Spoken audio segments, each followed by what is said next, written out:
In this video, I'm going to give you my 2 best tips and exercises for neck pain at the back of the head, neck pain and shoulder pain, pain behind the ear and neck, and even if you're completely free of pain, these 2 exercises are going to help you do what you love for longer by preventing premature spinal aging.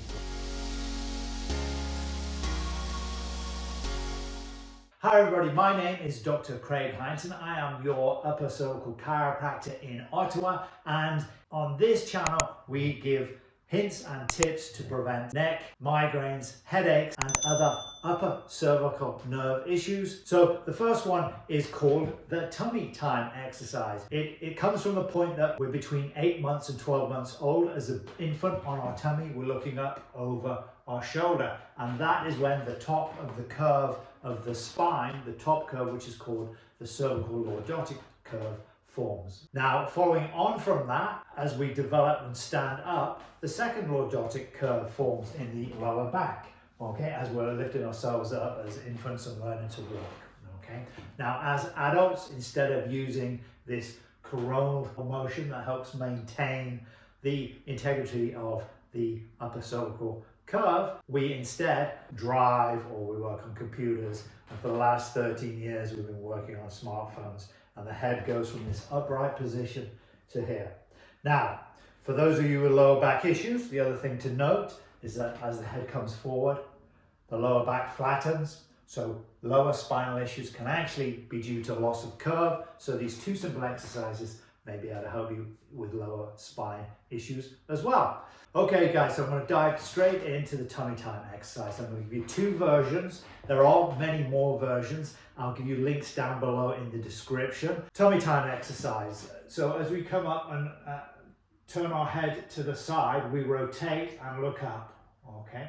And we're going to hold that for 3, 2, 1, and then we come back to the center, then up to the other side, 4, 3, 2, 1. And we're going to do that on 8 different occasions.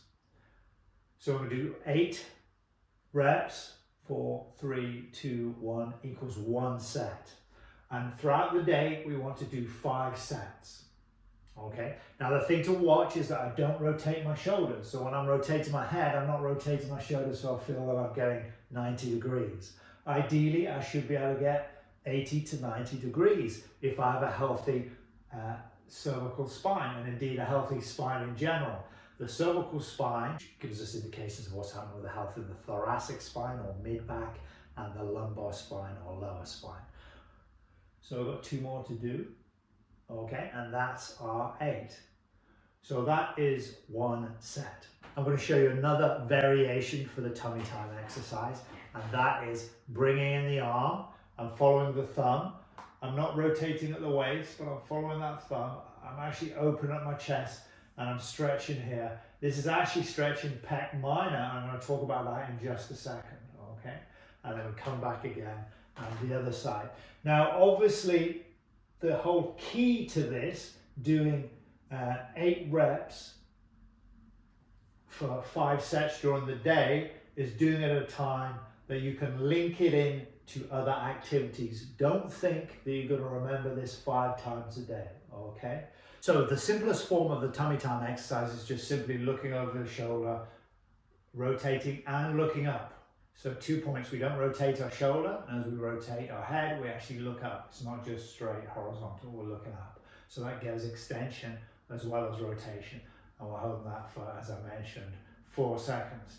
Now this can be done anytime, any place, anywhere. When I'm out walking the dog and it stops to do the bathroom, I do that one. I actually bring my arm in as well. I don't really care if people see me while I'm out walking. But obviously, if you're in the car, you can't really do this. Obviously, you only do it in the car when you're stopped at a red light. So if you have a commute to work and you know you're going to stop at 4 red lights, you can get most of your tummy time exercises done there. Brushing the teeth in the morning and the evening. What is more valuable, your teeth or your nervous system? Okay, you can survive without teeth, but you can't survive without a nervous system. We brush our teeth twice a day without fail, most people. So it's much more important to do your tummy time exercises. So just spending literally 32 seconds either before you brush your teeth, after, or if you're clever, maybe you can do it while. I've not achieved that yet. You can do that when you're brushing teeth. So if you do 2 sets when you're brushing teeth in the morning and the evening, that just leaves you 3 other times to do sets. I do mine when I'm out walking. I go running with the dog, so I actually do them there. It sounds a little bit weird, but you can actually run and do that pretty safely. Okay, obviously depending on your balance levels. You can do it in the bathroom, you can do it in the shower, you can do it cooking, you can do it ironing.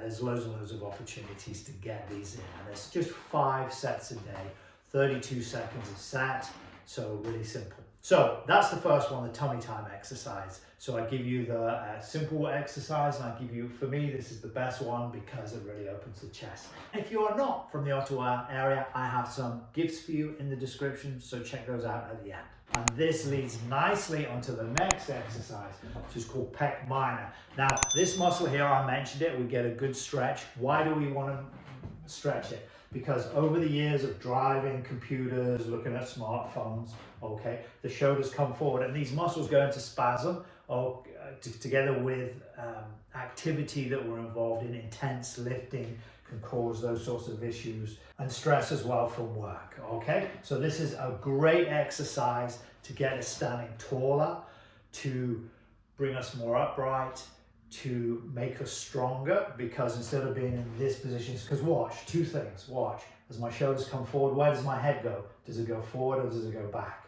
My shoulders come forward, it's got to go forward. So when you see little old ladies walking around, and this is what it used to be, 70, 80-year-old ladies, and they have a hump on their back. Now you can sit in the restaurant and you can see people sat like that, families all on their phones, okay? So this is an epidemic. The head is coming forward, gravity goes behind the spine, and then instead of having big, chunky rectangular vertebrae and big, chunky discs, you end up getting marshmallow spinal segments, and you get tiny, tiny discs, and as the disc gets small, the nerve channel here gets small. So premature spinal aging. That's not because of age, that is because of poor stress and poor habits, okay? Really simple but really effective. First thing we're gonna do is lock in our elbow. Our elbow's here. It's not here, that's like pec major. That is on the pec deck in the gym. So what we wanna be is 135, okay? So we got it there. And we're gonna move our feet here. So this is 90 degrees, this is 135. Okay, so I feel a nice stretch here. Okay, and then I'm gonna look over my shoulder and I feel it stretch there more. There's actually a 4th advanced move. What that would be is if there's an arrow coming out of my armpit going in that direction now, I just lean in the direction of that arrow and I feel this stretch more. Now remember, I'm trying to stretch pec minor, so that tells me which way I should rotate. So for example, if I'm here and I rotate this way, there's no tension on that muscle, so it has to be this way, okay? And then if I rotate my head that way, there's no tension on this muscle, but when I rotate that way, there's much more tension. Similarly, if I lean that way, obviously there's more tension. If I want to take it off, there's less. A caveat, if you have shoulder issues, this might not be right for you. Just take it steady or don't do it at all, okay? The other good thing is if you do have shoulder issues, when you do this, maybe you can only get halfway up there, then you take some sort of healthy action, and then afterwards you can move further, you know that that's improving it. So I get a lot of my practice members to do this as I'm working with them as we progress their care plan. I get them to do this right at the beginning so they know where their arm is, how far they can get up. Sometimes with a frozen shoulder, you can only get up to here. But the whole idea is that we're slackening this off, and then what that's going to do is it's going to bring our shoulders back. Our head is going to come back over our shoulders, over our hips, and then we start to restore this curve to the best of its ability. Now, once we get in a position of tension, we're going to hold it there for between 10 and 30 seconds. 30 is best. When you do it, you'll actually probably enjoy it for 30 because this does actually feel really good. Okay, and I'm going to take that pressure off. I'm going to do it on the other side. We also do both sides. So first things first, elbow. Not at 90 degrees, at 135. Second thing, feet. Move my feet, 135 degrees. Third thing, head. Look over the shoulder, feel the pull here. and I'm going to hold that for 10 to 30 seconds. Okay. So together with these two exercises, what we're doing is we're mobilizing the neck, getting the neck to move more and in directions it's not done as much for a while. Okay. What that does is a couple of things. It improves imbibition in the neck, so the discs start to get bigger and the hole opens up, and there's more pressure off the nerves. Okay. And the other thing is, if you cannot move your neck more than 35 or 45 degrees, we know with certainty that atlas, which is the master control switch of the spine, atlas, which sits under the skull, is restricted. Okay, I'm an expert at adjusting atlas, which helps people with all sorts of neurological problems. Okay, all sorts of concentration issues, all sorts of diagnosed alphabet soup type conditions. Okay. We've seen people recover from unexplained seizures, and we've seen lots of really, really great results when we focus on getting atlas back in balance so that the rest of the body can function neurologically as it's meant to.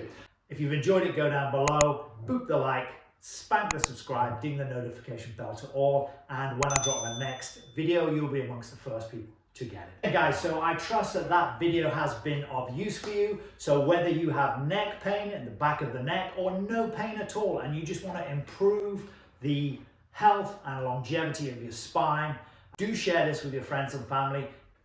Dr. Craig, out.